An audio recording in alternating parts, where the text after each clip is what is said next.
It was the morning of Father's Day when I checked my phone, hoping for a simple acknowledgement. A text saying, "Happy Father's Day, Dad," would have been enough. Instead, my son, Tyler, sent a message that read, "You're not getting anything this year. You should have saved better." I stared at the screen in disbelief, wondering if it was a sarcastic joke. I called him twice, but both times I was sent straight to voicemail. The following silence was more deafening and insulting than the words themselves. At that moment, something fundamental shifted inside me. If I was to receive nothing after years of sacrifice, then perhaps it was time Tyler received the same harsh reality in return. I walked over to my home office and opened the filing cabinet. Deep in the bottom drawer sat a thick, untouched folder labeled Trust Fund Agreement. I hadn't reviewed the detailed documents in years, operating solely on the faith of my own promise. It was time to pull that file out and reevaluate a plan that was built on a love no longer being reciprocated. Just before you continue to watch, Joe would like you to subscribe to this channel and like this video. It would encourage him to keep his streak of thrilling revenge stories for you to watch. All right, back to the story. After my wife passed away when Tyler was just 10 years old, I made an unwavering vow. My son would never face the financial struggles I endured growing up. Every spare dollar earned from my garage business was meticulously funneled into a trust fund for his future. The plan included setting aside the equity in the house, the business itself, and portions of my pension. I had planned to surprise him with this immense gift when he reached 35. He was currently 33, driving a brand new truck I had co-signed for and living in a house I helped him purchase. Yet, despite this security, he had become deeply arrogant, treating me like a burden instead of a father. I pulled a long-forgotten business card from my desk drawer. It belonged to Mr. Callahan, my estate lawyer from years past. I decided immediately that I needed his counsel to address not the future of my finances, but the immediate future of my relationship with my son, and the card was my first step. Mr. Callahan, retired for 5 years, surprised me by answering on the third ring. His voice was just as I remembered, sharp, clear, and reassuring. "Samuel Whitmore," he chuckled. "It's been a long time." I poured out the story, the disrespectful text, the years of giving that had bred entitlement, and the complete lack of appreciation. He listened without interrupting, his silence encouraging me to detail every bitter aspect of the relationship. When I finished, there was a weighty pause before he spoke. "Samuel," he asked pointedly, "do you want advice, or do you want justice?" The question struck me like a physical blow. I realized I had spent my entire adult life seeking advice and looking for the easiest path. Now, I yearned for something different. "Both," I finally replied quietly. He instructed me to gather every relevant legal document I possessed and meet him at his office first thing Monday morning. I agreed, hanging up with a potent mix of long-suppressed anger and newfound hope coursing through me. Later that same Father's Day afternoon, I drove to Tyler's house, deciding to pay him an unannounced visit. His wife, Megan, opened the door, offering a practiced, polite smile that didn't quite reach her eyes. She let me inside without much conversation. I found Tyler on the living room couch, completely absorbed in a video game with large headphones covering his ears. He barely acknowledged my presence. I removed my hat and asked if he genuinely meant the cruel text message he had sent earlier. He gave a nonchalant shrug, never pausing his game.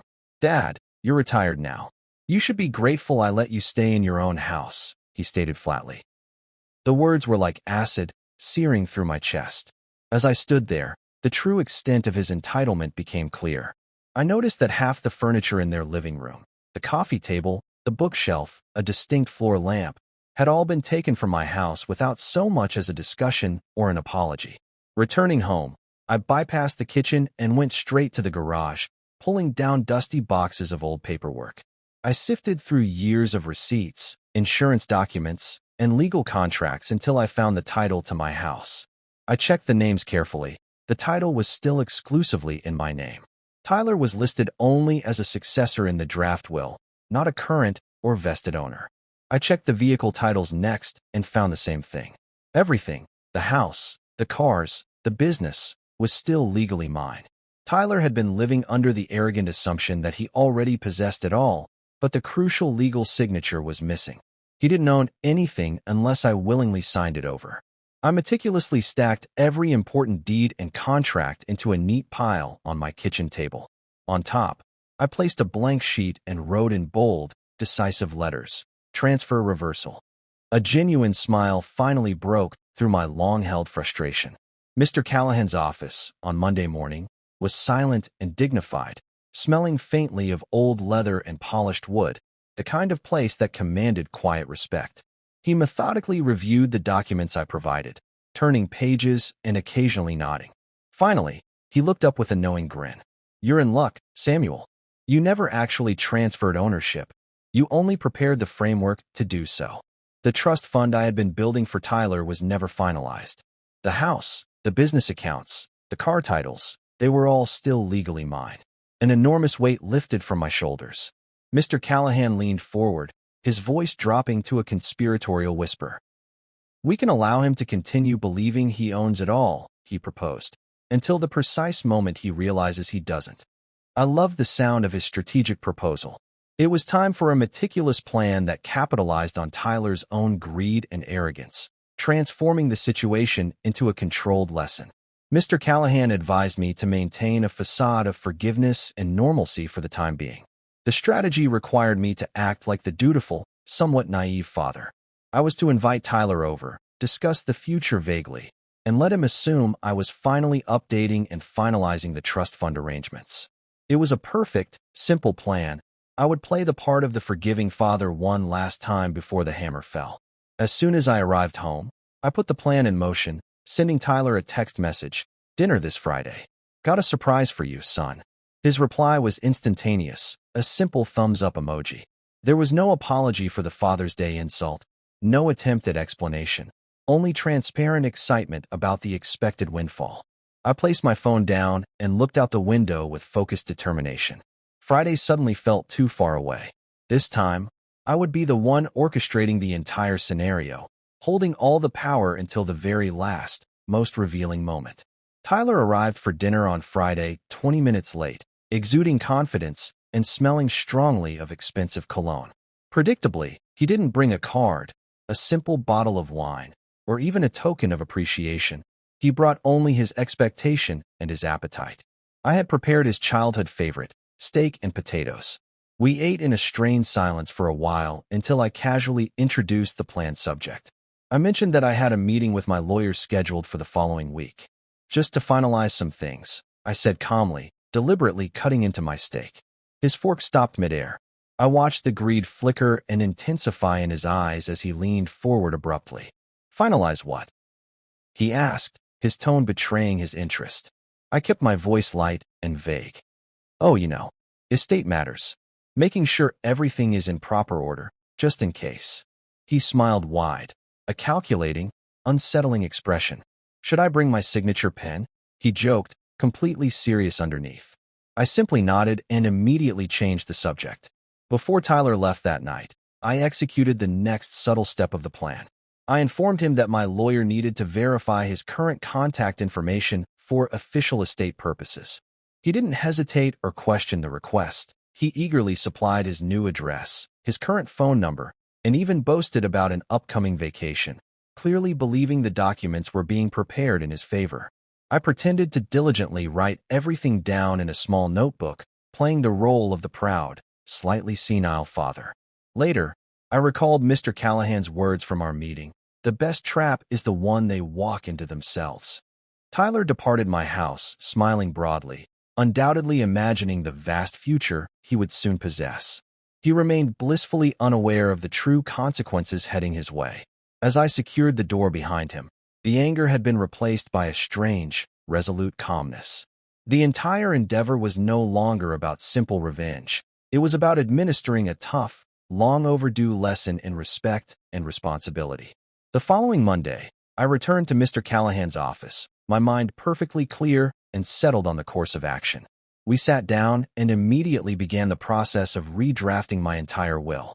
This time, we incorporated a potent new clause that I had meticulously formulated over the weekend. It was precise and unforgiving. Any heir who verbally disrespects or publicly humiliates the grantor forfeits all rights to inheritance immediately. Mr. Callahan raised his eyebrows. acknowledging the severity of the language. "Are you absolutely sure you want to enforce this, Samuel?" he asked, seeking final confirmation. I met his gaze and didn't waver. He taught me how to stop being soft. I stated simply. We signed the new, binding documents, had them professionally notarized, and placed them securely in a safe deposit box at the bank. Everything was now official and completely legal. Tyler had, through his own words and arrogance, already severed his claim to my estate. He was currently walking around, wrongly convinced of his imminent victory. For the subsequent few weeks, I masterfully played the role of the oblivious, kindly old man. I willingly helped Tyler with minor chores, like fixing his faulty lawnmower. I continued to lend him gas money when he claimed to be short before his payday. I even listened patiently as he complained endlessly about the rising cost of living. Crucially, every time he made a condescending comment, such as, "You're too slow to understand this, Dad," or "You don't know anything about modern money," I maintained my calm facade. But I also diligently pulled out my small notebook and documented every incident. The date, the exact words used, and the location. Mr. Callahan had strictly instructed me to create an irrefutable paper trail, and I followed his orders precisely. One afternoon, he called me with satisfying confirmation. "That's all the evidence we'll need, Samuel. You've built a case without him ever suspecting it." Hearing those words filled me with a quiet, internal pride. Perhaps I wasn't so clueless after all. Then, one morning, a text message arrived from Tyler that both enraged and galvanized me. "Dad, come to my Father's Day barbecue next weekend. I'll show everyone how generous I've been with you." I read the text 3 times, confirming my suspicion. He wanted an audience. He intended to parade me in front of his friends and neighbors, staging himself as the magnanimous son who took care of his senile father. It was the public humiliation he sought. I immediately texted Mr. Callahan and informed him about the planned barbecue. He agreed to attend, discreetly. "Let him talk," Callahan advised. "Let him show everyone exactly who he is. I'll be there, recording everything from a distance." I replied to Tyler's text with a seemingly innocent, but deeply meaningful, response. Wouldn't miss it for the world. I meant every word, knowing that the event he planned for my humiliation would actually become the scene of his final, documented confession and downfall. The barbecue took place on a bright Saturday afternoon in Tyler's backyard, attended by at least 30 people, a mix of friends, neighbors, and co-workers. Tyler, playing the role of the jovial host, was flipping burgers and laughing loudly. Midway through the party, he called for everyone's attention, raising his beer glass. "Here's to my dad. Still thinks carburetors exist," he shouted, provoking the first wave of laughter. Then, he added the planned insult, his voice carrying clearly. "Maybe one day he'll teach me how to save nothing and expect everything." The laughter intensified. My face burned with embarrassment and shame, but I forced my expression to remain perfectly calm. I glanced toward the back fence and spotted Mr. Callahan near a large tree, holding his phone up discreetly. He gave me a barely perceptible nod. He had captured every single word. Tyler believed this was his moment of smug victory, but he was completely unaware that he had just officially confessed to violating the forfeiture clause in my new will. Before I departed the barbecue, Tyler approached me holding a stack of miscellaneous papers. "Dad, can you do me a favor?" he asked casually. I looked down at the stack, which contained a variety of his personal expenses, mechanic invoices, credit card statements, and utility notices. "Can you pay my mechanic?" he asked, acting as if it were a simple request. "He respects old folks like you. Maybe he'll give us a discount." That was the final, arrogant entitlement I could tolerate. I took the papers from his hand, forced a smile, and said, "Of course, son. I'll take care of it." He gave me a condescending pat on the shoulder, treating me like an obedient pet. I drove away, placing the stack of bills on the passenger seat. I wasn't going to pay his mechanic. I was going to a place that served a much more critical purpose. The next morning, I had a crucial appointment at the county records office. At the county records office, a kind woman in her 50s helped me locate the property records for my house. She confirmed the title was still exclusively in my name. Tyler's name was nowhere to be found. I immediately moved to the next decisive step. I filed a brand new document, legally transferring the property's ownership into a charitable trust established under my name, effective immediately. By doing this, Tyler's name was completely, legally, and irreversibly removed from any future claim to the house. When I walked out of that office, I felt a lightness I hadn't experienced in years. I sat in my truck, staring at the stamped, official paperwork in my hands, a tangible symbol of my reclaimed control. I then called Mr. Callahan. "Phase 1 is complete," I stated. He laughed warmly. "Good. Now, Samuel, let's move to Phase 2. I drove home, feeling an unparalleled sense of autonomy. My next critical stop was the bank. Tyler had joint access to one of my main checking accounts, a setup I had foolishly created years ago for emergencies. I walked up to the counter and requested to close the account completely. The banker, a young man with glasses, pulled up the information and dutifully asked, "Do you want to notify the co-signer before we close it?" I smiled, shaking my head with finality. "He'll find out when the card stops working." The banker looked slightly uncomfortable but proceeded to process the closure. I then immediately opened a brand new account. Secure, completely digital, and exclusively in my name. No joint access. No loopholes. As I left the bank, I was filled with a sense of financial freedom. Tyler had been treating that money like his own personal resource, but now he was about to receive a sudden, very expensive lesson about the perilous cost of making unwarranted assumptions. 3 days later, my phone rang. It was Tyler, and his voice was laced with panic and barely suppressed anger. "Dad, my card keeps getting declined everywhere. Did you mess something up with the bank?" I kept my voice perfectly calm and even, maintaining the facade of a kindly, but detached, father. "Maybe the bank just thinks you should have saved better," I replied, deliberately echoing his original insulting text. There was a prolonged, disorienting silence on the line as he processed the direct contradiction. "What are you talking about?" he finally demanded, his voice escalating. "I'm talking about taking responsibility, Tyler. Something you should have learned a long time ago." He shouted an incoherent, angry string of words, and then the line went abruptly dead. I placed my phone down on the kitchen table and poured a cup of coffee. For the first time in months, it tasted exactly as it should, bitter, strong, and entirely honest. That Sunday, I drove to Tyler's house. I left a small, neatly wrapped box on his front porch. Inside, I placed a blank Father's Day card and Mr. Callahan's business card.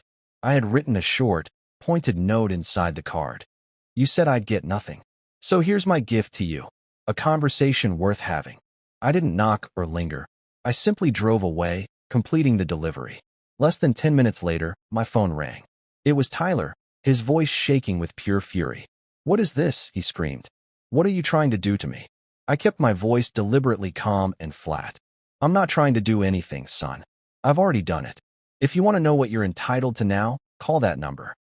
He immediately started yelling accusations, but I preemptively hung up before he could finish a single sentence. I switched off my phone and returned to my quiet living room. The silence was now a powerful source of solace and peace. Later that evening, Mr. Callahan called me from his home, clearly amused.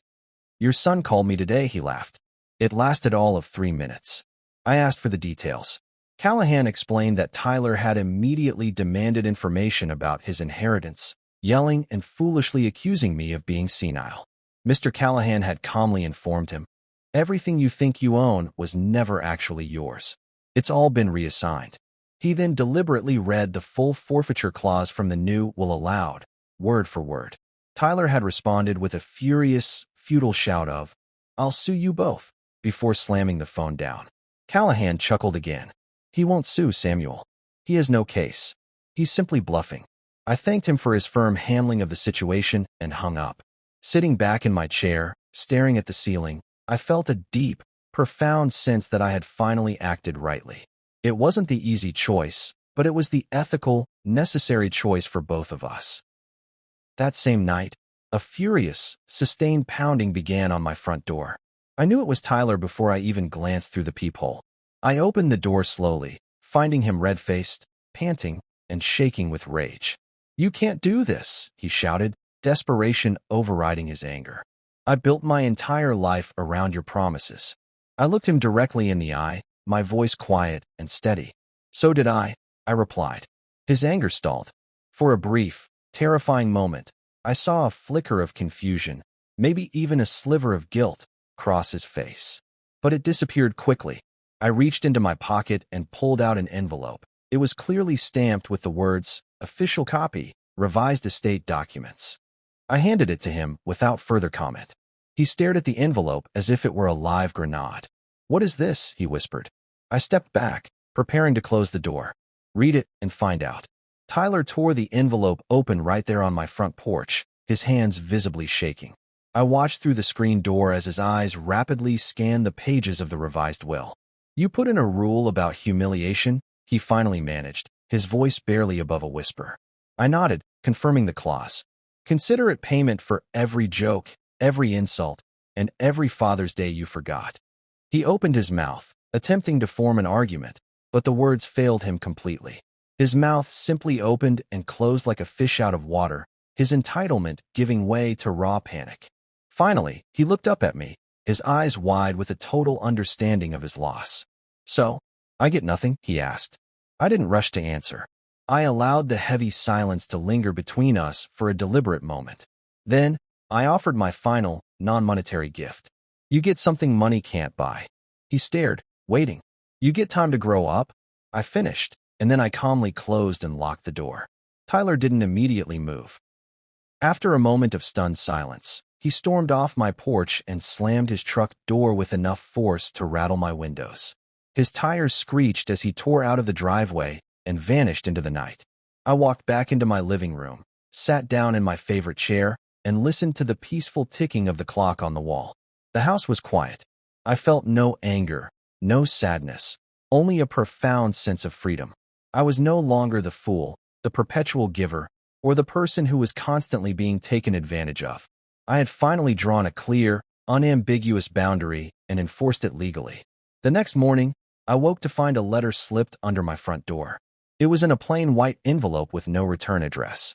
I opened it with a feeling of cautious curiosity and pulled out a handwritten note.